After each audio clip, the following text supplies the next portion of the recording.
Hey everybody, this is Mark Williams with Circle of Dark Mother. Today I'm going to do another reading from the Embracing Lilith myth. This is part two. So if you want to start from the beginning, go to reading from the Embracing Lilith myth with no part to it.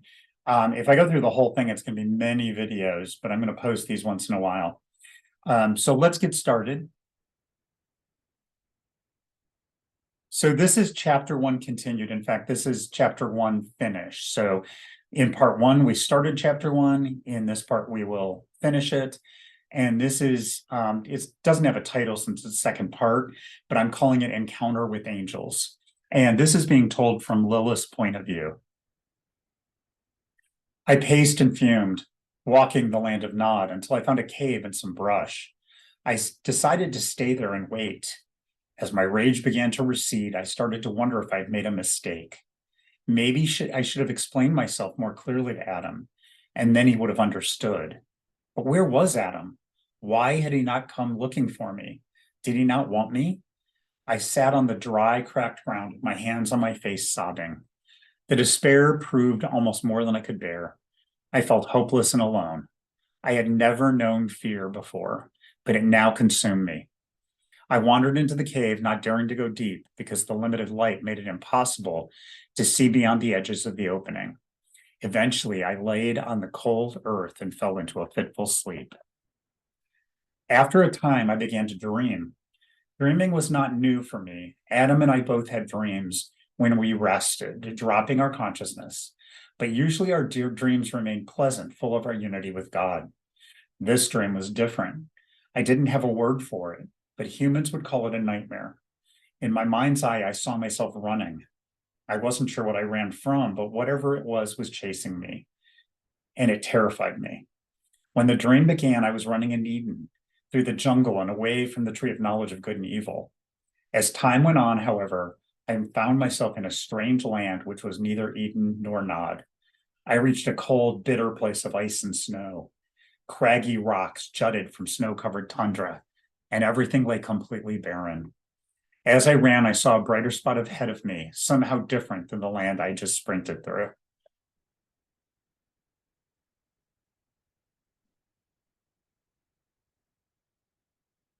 As I approached, I started to see what I was looking at. It looked like a lake, but the water had frozen and now glittered with reflected sunlight. I had never seen ice, so I had no idea of its nature, but my sheer terror drove me onward. Once I encountered the surface of the frozen lake, I began to slide across the ice, eventually falling face forward onto the hard, cold surface. I knelt there on hands and knees, captivated by what I saw. In the ice, I saw my reflection looking back at me, but somehow the image wasn't quite me. Instead of my brown hair and tanned flesh, the clear surface below me showed coal black hair and pale, almost translucent skin. Although my eyes had always been green, the Lilith in the ice had terrifyingly bright green eyes that looked more like they belonged to a predator than to a woman. But what completely caught me off guard was the huge black wings extending from her back, blotting out the reflected sky behind her. What I saw shocked me so much that I completely forgot about running from whatever chased me. I even glanced behind me to see if I had wings I was unaware of. Suddenly, a loud cracking sound filled my ears, and I looked back at the image before me. My reflection smiled, a mouthful of sharp pointed teeth, and her arm shot from the ice, grabbing me by my forearms and dragging me into the freezing current beneath. I woke screaming, realizing something had changed in me. The reflection in the ice was a hidden part of my new nature. I got up and walked away from the cave, not wanting to be near it, or the revelations it had given me. Were these dark images simply a product of my fear, or was there something truly evil within me, waiting for its chance to surface? I shook my head, not wanting to contemplate any of this. It was too much. As I wandered through the desolation of Nod, I returned my focus to my husband and my disappointment in him for not seeking me out. But then a thought came to me. Maybe Adam didn't know the secret name of God. If not, he couldn't leave Eden to come and find me. Besides, even if he could, would he know where to look? Maybe he was in despair and alone, waiting on my return, wanting for us to be together again. I almost spoke the secret name again to rise up and return to my home with Adam, but I hesitated. My question shifted from where is Adam to where is Yahweh Elohim? Why had Father and Mother God not come to find me? Did they not care I had left? My anger began to return. Was I completely alone with not even my creators, interested in where I had gone, or even more importantly, how I felt? Why did they abandon me? I shook with rage. I would not be abandoned. They would know my wrath. As I began to contemplate what I would do, I saw 3 lights appearing in the sky, coming from the west and the direction of Eden. The lights came closer, and I could make out shifting faces within the gleaming rainbows of light and brilliant flame. The faces belonged to angels of God. I stood feeling a swell of regret and at the same time joy. God did care about me, and had probably sent the angels to apologize for Adam and take me home. My anger completely faded, and I felt hope. I was bright and whole again as I watched the lights come closer and closer until they came to rest just a few yards from me. The angels towered over me, rainbows shifting and shimmering with flame, coalesced into faces and bodies. They took a form much like my own, but still glowing with bright diamond light and at least twice my size. I recognized the 3 angels as Sinoi, Sansonoi, and Smegaluf. Even though many angels have similar appearance, their energy and dominant colors are different. I had met all 3 of them previously in Eden and easily recognized them. Lilith, we have come to take you back to Eden, said Sinoi, standing out in front of the others. He appeared to be their spokesman. Did Yahweh Elohim send you? I asked.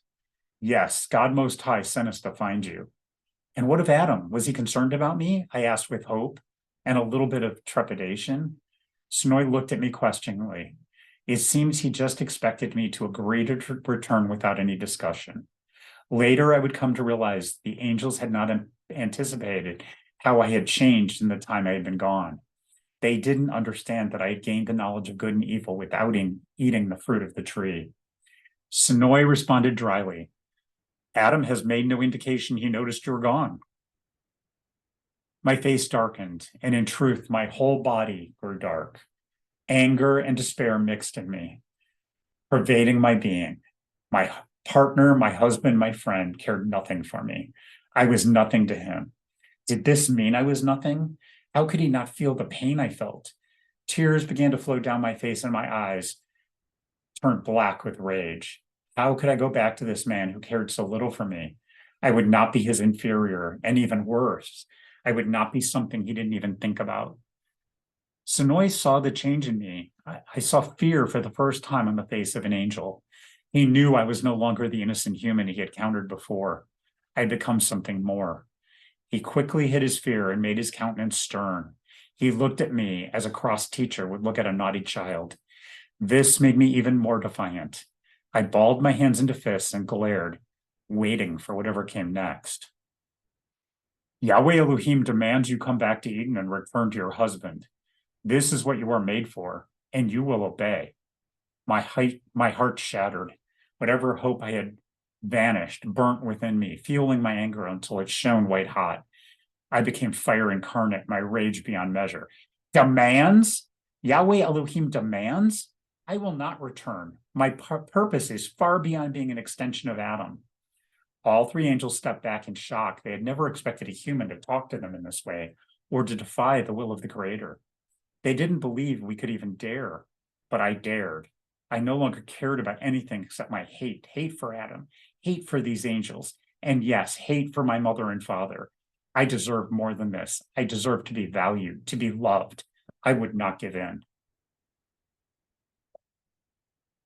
Lilith, if you do not return, we have orders to destroy you.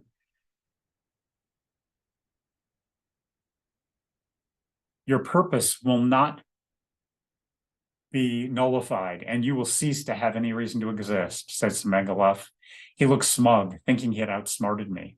I spat at him. You cannot destroy me. If I cease to exist, so does this creation your God loves so much.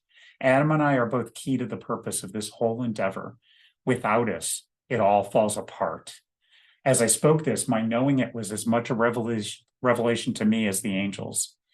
A flash of Mother flash of memory of Mother God during my creation, explaining the purpose of both Adam and me.